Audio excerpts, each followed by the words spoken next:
So as I was preparing for this lecture, I was thinking also about the theme of the Noise Summer School: borders, boundaries, politics of belonging. I think you'll find that all these concepts are very much implicated in what I'm about to say.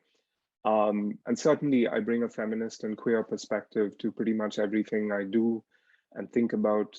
So I suspect that will be quite visible as well. The one thing that I'm not sure I've done that much work on in this project is the digital. Although I think what you'll find is that if you've been following the controversies around statues that have erupted in a number of different parts of the world, the digital is the medium through which we have all heard about these issues and incidents, and to a certain extent also participated in these moments of controversy and upheaval. So that is, in a sense, the landscape, part of the landscape on which some of this contentious politics has unfolded. So it's certainly implicated, although I haven't foregrounded it very much in this particular talk. And of course, cartographies. I'm going to be talking about many different places. And I think what I hope will emerge through the talk is a particular kind of cartography.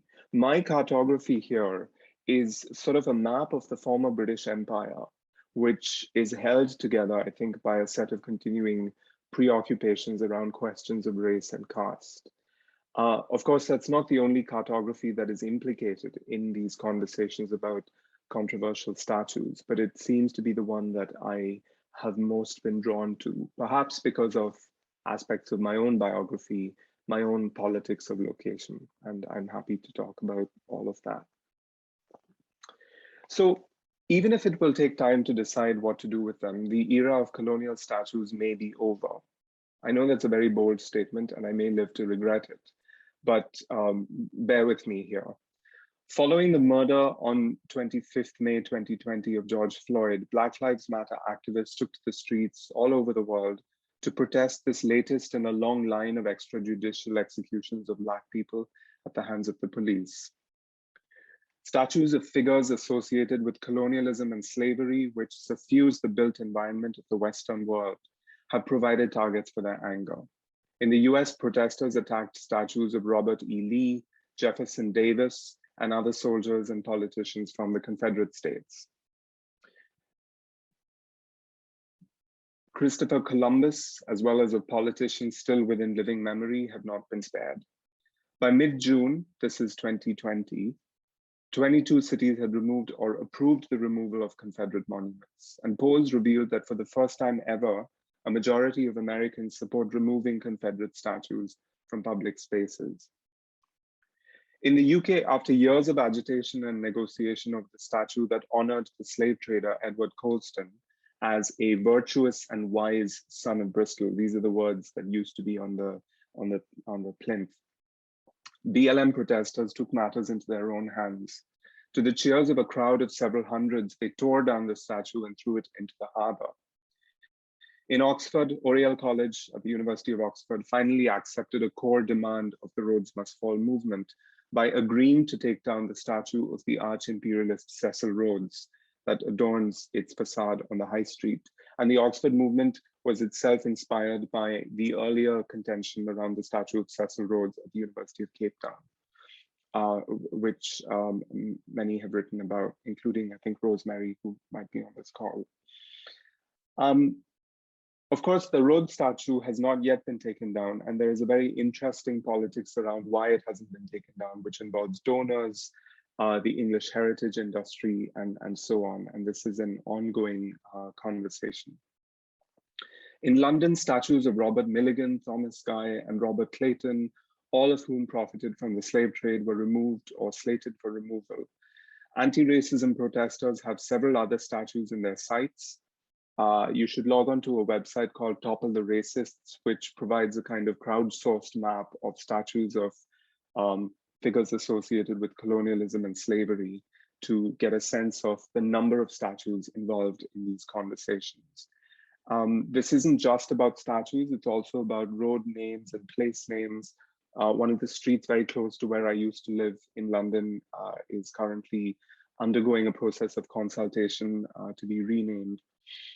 So in London, statues of Outside of London, Henry Dundas and David Hume in Edinburgh, Francis Drake in Plymouth, Thomas Picton in Cardiff, Robert Clive in Shrewsbury, Horatio Nelson in Trafalgar Square, and William Gladstone in places too numerous to count. Now, angered by the targeting of British icons, and especially by the graffiti scrawled by BLM protesters on the statue of Churchill, described as a racist in this graffiti in Parliament Square, far-right groups gathered in London to defend statues and memorials, which local authorities then preemptively boarded up to protect them. Labour councils in England and Wales hastily announced their intention to review their statues and monuments. The Mayor of London, Sadiq Khan, has set up a commission for diversity in the public realm, which has been tasked with reviewing the city's statues, memorials, street names, public art, and murals to ensure that its diversity is appropriately recognized and celebrated. In Belgium, authorities in Antwerp and Ghent removed statues of King Leopold, much reviled for the atrocities committed under his rule in the Congo Free State. I understand that there have been incidents in Amsterdam as well, including around a statue of Gandhi, who I'll have something to say about as we go along. In New Zealand, officials in the city of Hamilton removed a statue of the British naval captain, after whom it is named, on a request from the Waikato Tainui, iwi, that is the local tribe, leading members of which described him succinctly as a murderous asshole. So the question is, why have statues become a terrain for a discussion about race? And I would also add caste when I look at South Asia. Why has it become a terrain for this discussion about the legacies of slavery, colonialism, and apartheid? And why now? So what's in a statue? One of the paradoxes of arguments about statues is that despite the considerable heat that they generate, the statues themselves tend to be regarded as ephemeral, or at best a device through which to provoke conversation about supposedly more important things. So let's take the Rhodes Must Fall protests in the UK. When the movement first began, even commentators sympathetic to its demands were quick to relegate questions about the future of the statue to the sidelines. I'll just give you a sample of some of those reactions. And these are all people who are sympathetic to the protests. So Amit Chowdhury, writing in The Guardian, thought it would be unfortunate if the movement became identified with the statue in Oriel College alone, which you can see high up on the facade of the college, because he regarded its wider ambitions around the decolonization of education to be more significant. David Olusoga, very well-known British historian, particularly of people of color and Black people in Britain, worried that by building their manifestos around calls for the taking down of statues, decolonization campaigns had distorted complex and worthy ideas into a simple right, wrong, yes, no statue debate. Recognizing the tactical value of drawing attention to the statue, philosopher Amiya Srinivasan wrote that, and I quote, "Complaints of structural racism and calls for curriculum reform don't draw public attention like the toppling of a statue, and the RMF leaders know this." And even RMF Oxford felt compelled to point out, somewhat defensively, that its campaign is about more than a statue, while nonetheless insisting that statues and symbols matter. They are a means through which communities express their values. So this caution is well advised. To focus on the statue as an end in itself risks diverting attention from the material redistributions of power that movements against racism seek. It risks fueling what the right wing loves to call a culture war, on which they prefer publics to remain fixated, perhaps gifting them a terrain on which they may possess the advantage. So it's become very easy, for example, in the current round of contention around statues to focus on the statue and to ignore questions about police, prisons, immigration detention, and so on and so forth. And in some ways, the right, particularly in Britain, I think might prefer this. So there is a danger here in thinking about statues to the exclusion of all of these other material injustices that they might connect to. And yet, to write off statues as a distraction from the most significant material issues, or at best a clever route into them, begs questions about why they are built and about the psychic and affective investments of both those who defend and attack them. Many of the statues that were brought down recently through popular direct action were subject to a variety of symbolically punitive treatments, including strangulation, beheading, burning, and drowning. Protesters noted with satisfaction that in being thrown into the waters of Bristol Harbour, the statue of Colston was being made to suffer the fate of the thousands of Africans that he had enslaved who did not survive the Middle Passage. On Juneteenth, the holiday that marks the belated announcement in 1865 of the Emancipation Proclamation in the state of Texas, two statues of Confederate soldiers were torn down at the Capitol, at the state capitol at Raleigh, North Carolina. One was hung from a lamppost while the other was dragged down a street and placed in front of the courthouse. When we dismiss arguments about statues as a means to some other more important end, I think we cannot make sense of the passion, vitriol, and violence that defenders and opponents of statues bring to bear on these objects through practices of veneration, commemoration, maintenance, but also vandalism, defacement, and mockery. We fail to take iconography seriously as a potential site of identity, injury, and repair. We fail to take seriously what I want to call the psychic lives of statues. This is where I'd like to bring in the piece by Saba Mahmood, which is not about statues, but which I think can help us think very carefully and deeply about how and why certain kinds of images cause offense. Now, the question that Saba Mahmood is interested in that piece is, why do caricatures of the Prophet Muhammad, which were infamously printed by Danish tabloids and other newspapers perhaps, why are these fiercely defended by proponents of free speech, but why do they cause pious Muslims offense? Now, precisely because I find her arguments so compelling, I have not reproduced these images and caricatures and cartoons because I'm very much in solidarity with the people who took offense at those images. And so I don't want to reproduce them. The main point about her argument, I think, is that she's illustrating what we might call a clash of visual epistemologies. On the one hand, she says we have a kind of Protestant semiotic ideology. This is certainly how Western liberal commentators and even secular Muslim commentators viewed the controversy. In this semiotic ideology, we make a distinction between subject and object, between substance and meaning, between signifier and signified. And we say that signifiers are arbitrarily linked to concepts. This is what we mean by representation. A word is taken to represent an object, right? And so from this perspective, Muslims agitated by the cartoons supposedly exhibit an improper reading practice by collapsing the necessary distinction between the subject, the divine status of the prophet, and the object, the pictorial depictions of him. The liberal commentators seem to say these are two separate things. Why are you so upset by images? Mahmood's response, Saba Mahmood's response, is to point to understandings of icons in other traditions, not just Islam, but also other kinds of Christianity, Orthodox Christianity, for example, and also ancient Greek thought. And she says here we see, rather than the separation between signifier and signified, we see an attachment to and a cohabitation with the sign. So the Prophet Muhammad is understood by pious Muslims as an exemplar whose words and deeds are understood not so much as laws or commandments, but as ways of inhabiting the world bodily and ethically.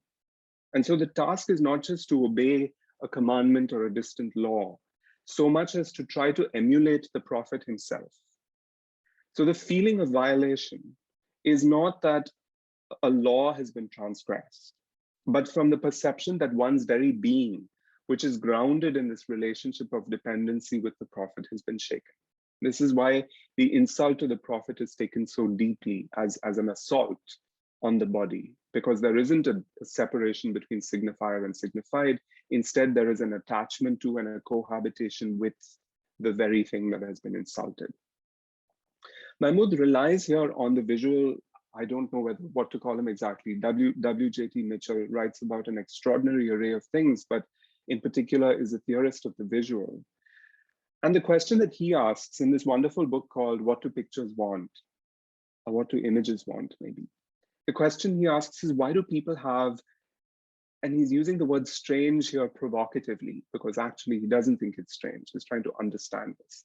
Why do people have such strange attitudes towards images and objects? Why do they behave as if pictures were alive, as if images had the power to influence human beings?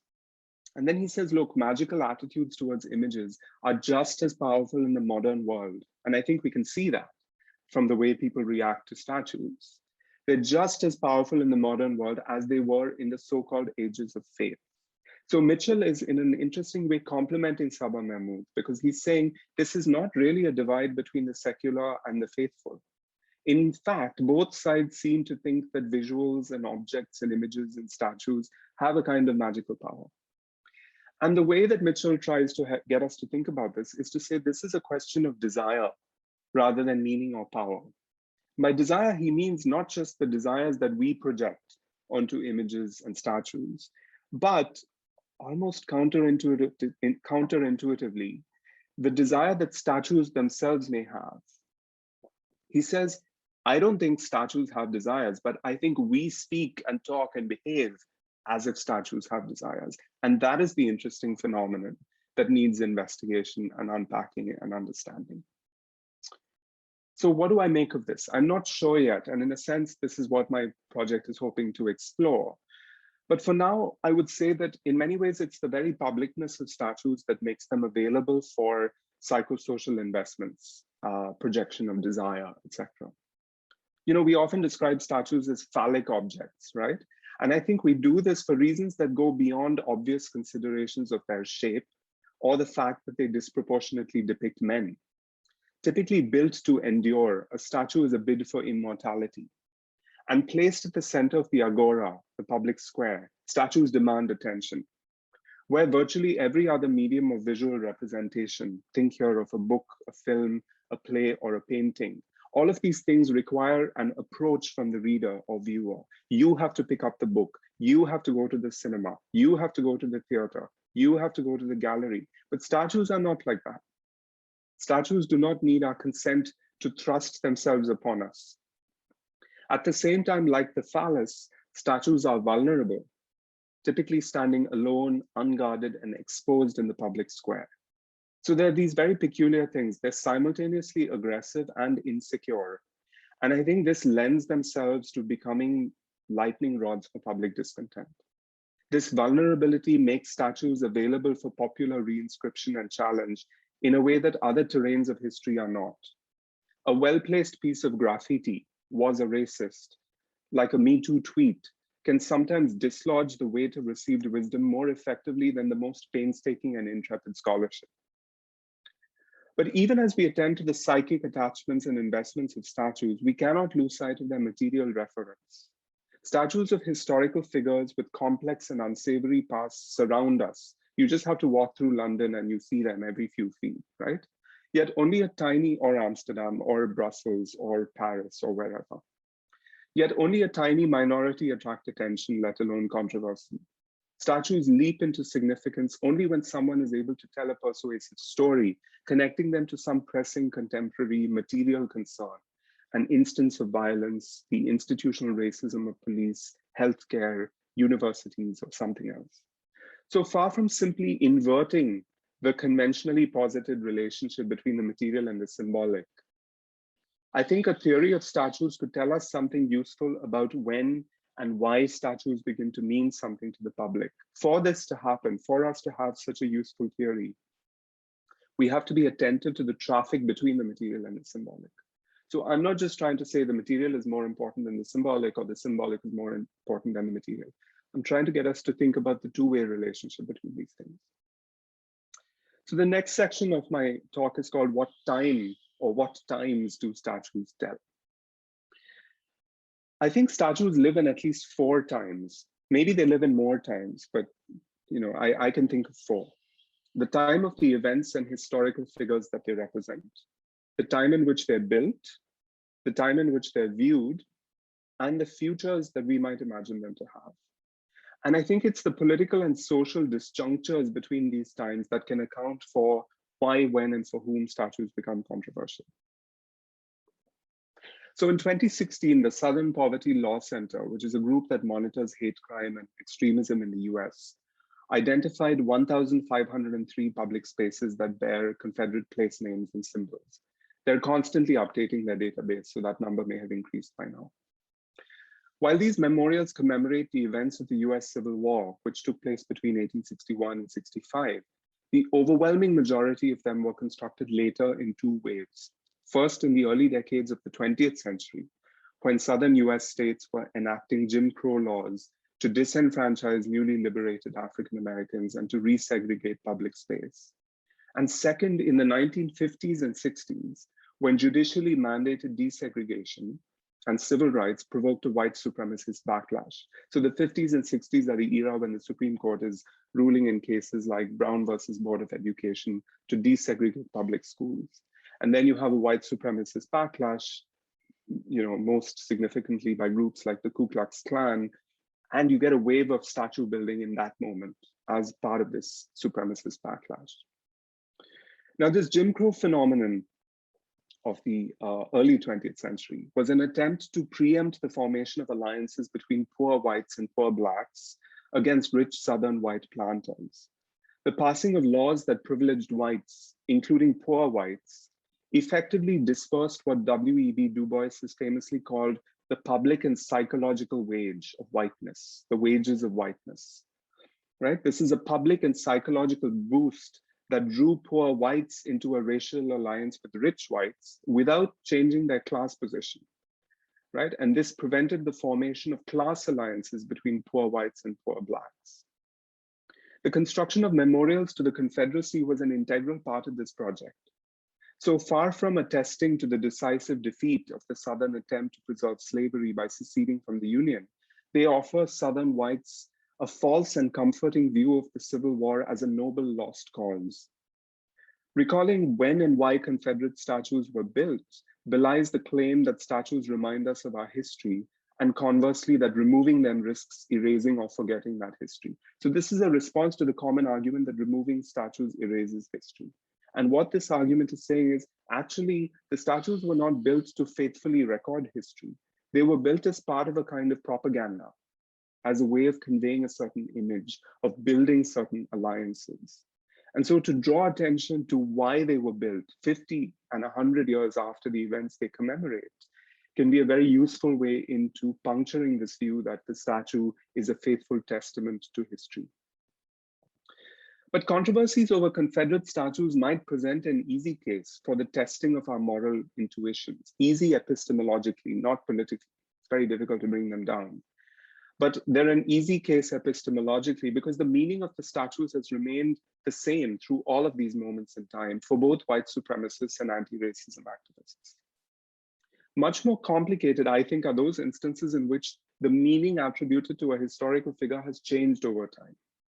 And this is where I'd like to bring in the example of Gandhi. I actually don't know much about the incident in Amsterdam, so if anybody does know about this, I'm curious to hear this. In June 2016, the then president of India, Pranab Mukherjee, unveiled a statue of Gandhi at the University of Ghana in Accra.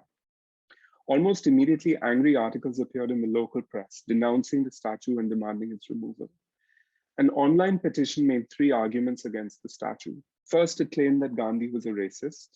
As an activist in South Africa, he had campaigned to renegotiate the position of the Indian community in the prevailing racial hierarchy without attacking that hierarchy per se. The protesters demonstrated this by reproducing a series of self-incriminating quotes drawn from Gandhi's writings across a significant period of his career, in many of which he refers to Black South Africans with the racial slurs that were in use at the time. Second, the petition linked Gandhi's acceptance of racial hierarchy with his justification of caste in India. And I can say more about the ways in which Gandhi was casteist and the kinds of arguments that he entered into with leading figures of the Dalit community in India, principally Dr. B.R. Ambedkar, over the question of caste. The petition's third claim had more to do with the shifting place of India in the African imagination, noting that there were no statues of African heroes and heroines who can serve as examples of who we are and what we have achieved as a people. I'm quoting the petition here. It argued that it is better to stand up for our dignity than to kowtow to the wishes of a burgeoning Eurasian superpower. This last comment suggests that whatever India might once have meant to Ghanaians as a leading post-colonial state speaking truth to global power, perceptions had changed as a result of the manner in which a rising India and also China, impinges on the African continent, hungry for land and resources. In a striking parallel with the grievance against Gandhi, India increasingly registers in the consciousness of a contemporary African public through the reports of racist hate crimes against African students in Indian cities. So in the very month that the Gandhi statue was unveiled, the murder of a Congolese man in New Delhi prompted African heads of mission to threaten to boycott the Africa Day celebrations being organized in India. At least one of the Ghanaian protesters argued that rather than building statues, taking action against the racism that Africans experience in India might offer a more effective way of deepening relations between the two regions. Once again, a very common sense view, building a connection between the statue and material reference, such as violence. If Gandhi's reputation has suffered, this is as much the result of a shift in the image of India itself as of a revisionist appreciation of his beliefs prompted by anti-racism and anti-caste agitation. So whatever devotion the historical Gandhi might have inspired as apostle of ahimsa, non-violence, he has, for reasons not entirely within his control, become a cipher, a symbol for the might of a newer and uglier India. I want to now try and problematize the distinctions that we have been trying to make around questions of colonization and decolonization. And I want to suggest in the next part of the talk that this distinction is not as simple as we might think it to be. And I want to use some statue examples to illustrate that. So some people have suggested that the imperial grandeur of London's Parliament Square, which is in the picture here, might be blunted with the addition of statues of Gandhi and Mandela. Perhaps by adding these statues, we can decolonize space. Yet the controversy over Gandhi in Accra suggests that the question of who might best embody decolonization is far from easy to settle to the satisfaction of all concerned. And also the circumstances in which the Gandhi statue was installed in Parliament Square cast doubt on whether he was being memorialized as a decolonial figure at all. The announcement about the statue came in the same week that ministers serving in David Cameron's cabinet, he was then the Prime Minister of the UK, were lobbying the Indian government to purchase British arms. Think about the irony here. An arms deal between Britain and India, and a statue of Gandhi is installed in London to sweeten this arms deal, to kind of seduce the Indians into purchasing arms from Britain. Of course, no one is vulgar enough to spell out these connections, but this is all happening at the same time. So the connections are sort of alluded to. Still, building new statues undeniably offers a powerful and visible emblem of decolonization. Nowhere has this been pursued with more zeal than in India, where the Dalit movement has built tens of thousands of statues of its foremost leader, B.R. Ambedkar. In 1997 alone, when the Dalit Bahujan Samaj Party was in power in the North Indian state of Uttar Pradesh, it built 15,000 statues of Ambedkar. Its leader, Mayawati, oversaw the construction of an immense Ambedkar Memorial Park in the heart of the state capital, Lucknow. Ambedkar statues can be seen all over India on many different scales, with those in the smallest villages often erected at the expense of the local Dalit community. Now, Ambedkar statues, I think like all statues, do significant material and symbolic work. They claim space in a socio-political context in which exclusion from public space has been a central instrument for the oppression and humiliation of Dalits by so-called upper caste Hindus.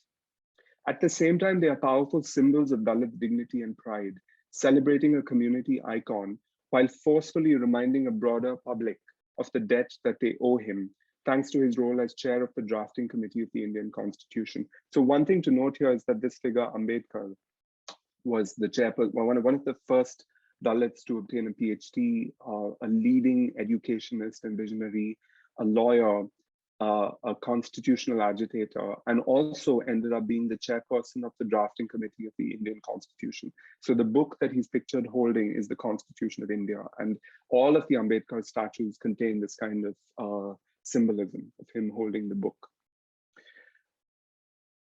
Unsurprisingly, Ambedkar statues have provoked antagonism, frequently becoming targets of vandalism by caste Hindus.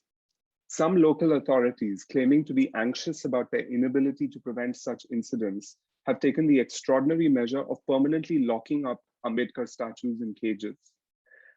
In a different register, critics have bemoaned the expense of these statues. Mayawati alone is believed to have allocated somewhere between 500 million and 1.3 billion US dollars for the construction of statues and memorials. Now, these high-minded criticisms of the Dalit leader for spending all this money on building statues have not impeded rival statue building projects by caste Hindus. India's governing right-wing Hindu Bharatiya Janata Party has overseen the construction of a statue of the independence era leader Sardar Vallabhbhai Patel in the state of Gujarat. This was built at a cost of $430 million and reaches a height of 240 meters. It's over twice the size of the Statue of Liberty. It's currently the tallest statue in the world. Popularly described as the Iron Man of India, Patel is credited with forging the Indian Union in his capacity as its first home minister by persuading the approximately 565 nominally self-governing princely states in the subcontinent to join the newly independent country. So this is the person who's credited with literally forging the Indian Union. A native of Gujarat, the state from which India's current Prime Minister Narendra Modi hails. Despite his membership of the Congress, Patel provides a model for the muscular nationalism that the BJP champions. This makes him ripe for appropriation from the pantheon of independence-era leaders to which the Hindu right made no contribution. Now, the statue stands on the site of the Sardar Sarovar Dam, a massive hydroelectric project also named in honor of Patel, which displaced 250,000 mainly Adivasi indigenous people. It is situated amidst an extensively redeveloped landscape populated by hotels and amusement parks that have displaced still more people. There's also a new zoo here, apparently, full of exotic animals. And whenever I log on to the Twitter feed of this statue, there are all these references to the animals in the zoo. And the cruel irony of this entire setup is that building the dam displaced hundreds of hectares of forest and wild animals. And now, having built the dam and the parks and the statue, the state is importing animals to repopulate this landscape. It kind of illustrates, I think, the grotesqueness of a certain image of modernity that is being constructed in this place. Publicity material for the statue boasts of its height relative to its nearest rivals, tellingly in China. So in ways too numerous to list, I think the Statue of Unity might be the most monumental bid for sculptural supremacy ever envisaged. And as if this were not enough, work is underway on an even taller statue of yet another Hindu right-wing icon, the Maratha warrior king Shivaji off the coast of Mumbai, formerly Bombay, which is being built at a cost of $540 million and is scheduled for completion in 2021. So India is full of these stories of rival statue building projects, each one bigger than the next. In the face of these kinds of retaliatory cycles of violence and monetary expenditure pursued by these rival statue building projects, it can be tempting to call for a moratorium on statue building, as some have done. An example is the centrist public intellectual Ram Guha, who said, look, everyone should stop building statues because they're a waste of money. But I think there's something a little too glib about this position in the way that it posits a false moral equivalence between the claims of radically dissimilar social groups. Ignoring historic relations of oppression and dispossession, it overlooks the ways in which the contemporary public sphere is a deeply unequal space that is hostile to the participation of certain groups. It refuses to see how mobilizations around statues, both for their construction and destruction, are often attempts to force entry into the public through the formation of what political theorist Nancy Fraser calls subaltern counterpublics. So I think the construction of Dalit statues are an example of this. They're an example of the creation of a subaltern counterpublic, an attempt to reclaim space from the public sphere, which has been colonized and dominated by caste Hindus. And so I don't think we can equate in any simple fashion Dalit statue building projects with Hindu rights statue building projects. So insofar as statue mobilizations are about creating subaltern counterpublics, we need to distinguish between claims that seek a toehold in a public sphere out of which their proponents have been shut out, and those that are driven by a desire to ratify a stranglehold over a public sphere into which no one else is let in. In other words, we need to distinguish between instances of statue demolition or construction that express decolonizing and recolonizing impulses. The two are not the same. The failure to do this has led to some rather facile equations. So people have said that the demands of roads must fall are the same as the acts of the Taliban in destroying the Buddhist statues at Bamiyan, right? And I think that completely ignores the difference between a powerless group seeking or a less powerful group seeking representation in a public sphere in which it has no space, and a very powerful group seeking a stranglehold over a public sphere into which it doesn't want to let anyone else in, okay? But things are much less clear-cut when expressions of iconoclasm can be interpreted simultaneously as gestures of decolonization and recolonization, depending on the audience at whom they're directed. Sometimes colonizing impulses are camouflaged in decolonizing rhetoric. So the BJP, the Hindu right-wing party that rules India, has renamed scores of roads, buildings, and cities, typically replacing British colonial names with Hindu ones. This is an example. The main train station in Bombay used to be called Victoria Terminus after Queen Victoria. It's now called Chhatrapati Shivaji Terminus after the Maratha warrior king, who is much lionized by the Hindu right. Right? On the face of it, this looks like a decolonizing gesture. You change the British colonial name and you replace it with a local name. But the choice of Shivaji, who is much loved by the Hindu right, for the resistance that he put up against the Mughals and other Muslim rulers, is a signal to Indian Muslims of the Hindu supremacist dispensation under which they now live. So this looks like a decolonizing gesture if you're thinking about the relationship between Hindus and the British, but it looks like a recolonizing gesture if you're attentive to the relationship between Hindus and Muslims in India, right? And this kind of simultaneity of decolonization and recolonization can be seen in many of the things that the BJP is doing, symbolically, architecturally, in terms of urban planning and so forth. So what is to be done? Let me just see how much time I have left. Not much, but I'll try and wrap up this section quickly. I don't have any single answer here. And in media interviews, I've often been asked, so what should we do? And my answer is always, well, it depends. It's contextual. It depends on so many things. So in this final section, I want to say a little bit about what it might depend on. If statues and buildings express a will to power, contention over them entails nothing less than a redistribution of power in society. In some ways, displacing these power struggles onto the terrain of the built environment, as arguments over statues and buildings and names do, may offer a safer, less violent way of renegotiating power. If this is true, we should welcome rather than shy away from such arguments and use them as opportunities for meaningful reckonings with the past and its legacies in the present. But none of this will be straightforward. Almost no one in the liberal commentariat advocates the outright destruction of statues. It is as if the specter of cultural destruction is too archaic and primeval for postmodern societies to countenance as being potentially productive or even healing. And yet, I want to make a case for destruction sometimes. There is something in the scenes of joy and exuberance that have greeted the numerous instances of statue beheading, burning, hanging, and drowning in recent months that demand serious analysis. What reparative potential, if any, lies in these acts of collective and creative destruction? Why should we presume that modern societies have somehow rid themselves of the need for symbolic acts of purging and expiation that the ancients desired and ritualized in their everyday lives? Contextualization is often the fudge that is suggested to mediate between the extremes of tearing down statues and doing nothing.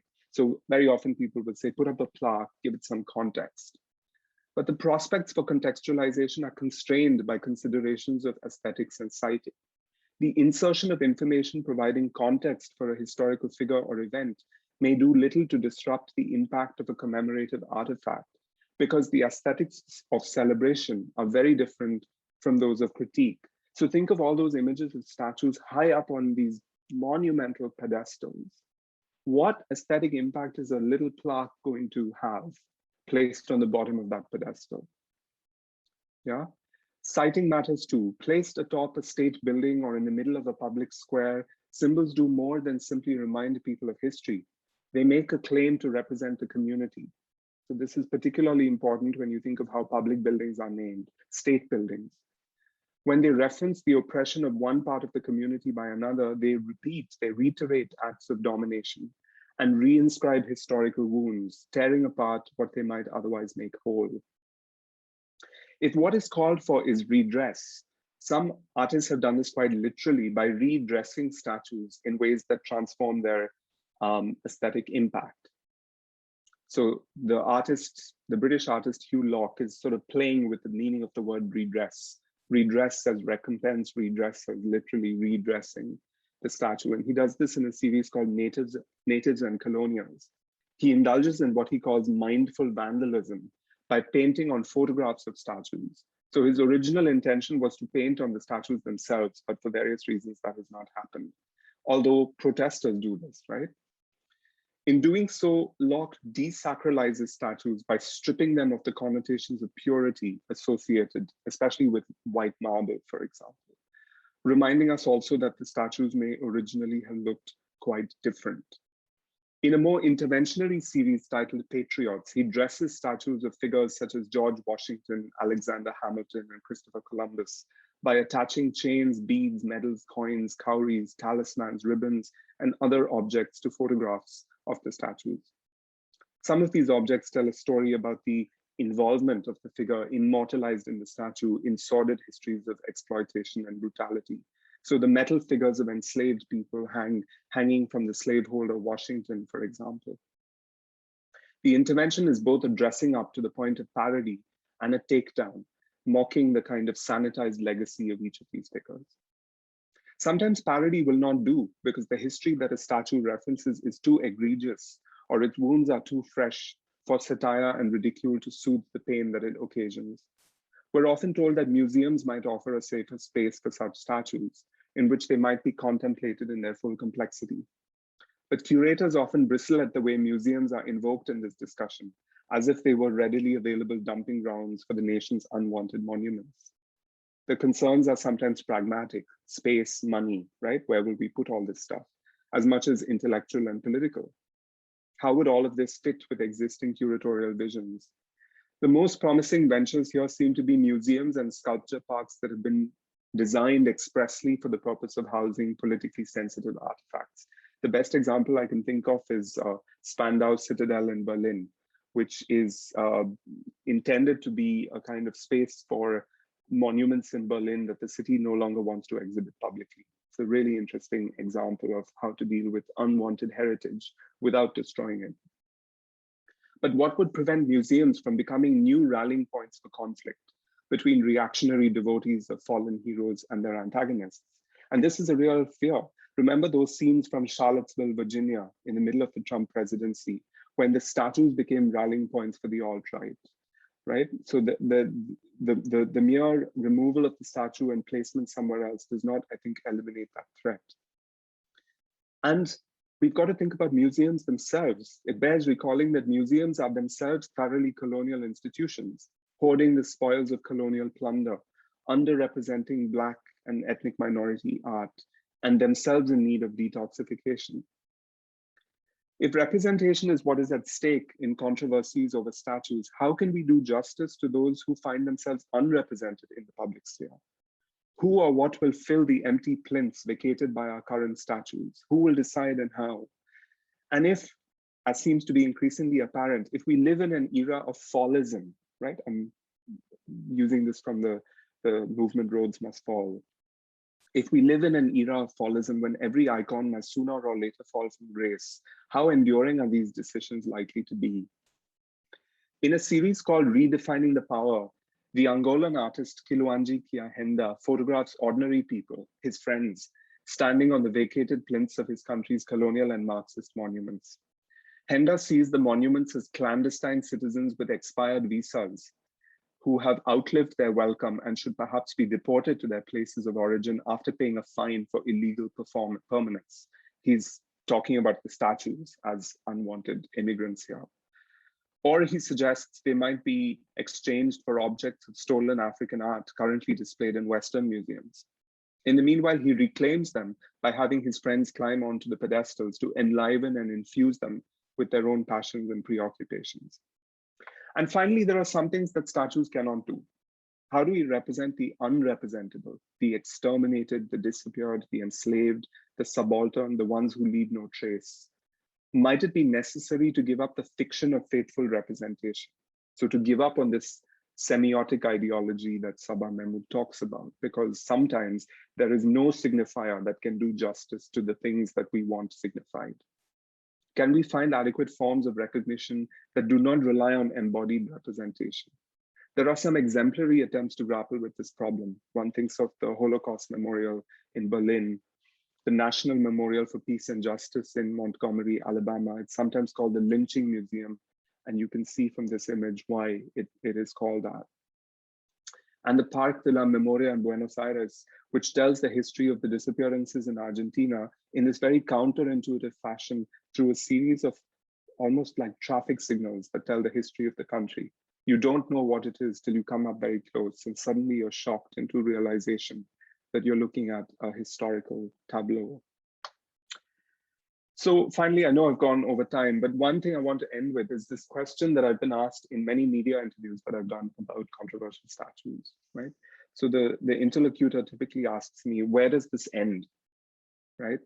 This line of questioning often takes the form, what about X, what about Y? Circling ever closer to historical figures at the heart of national identity, as if hoping to discover a limit beyond which iconoclasts will fear to tread. If such a limit is declared, it is bound to look arbitrary.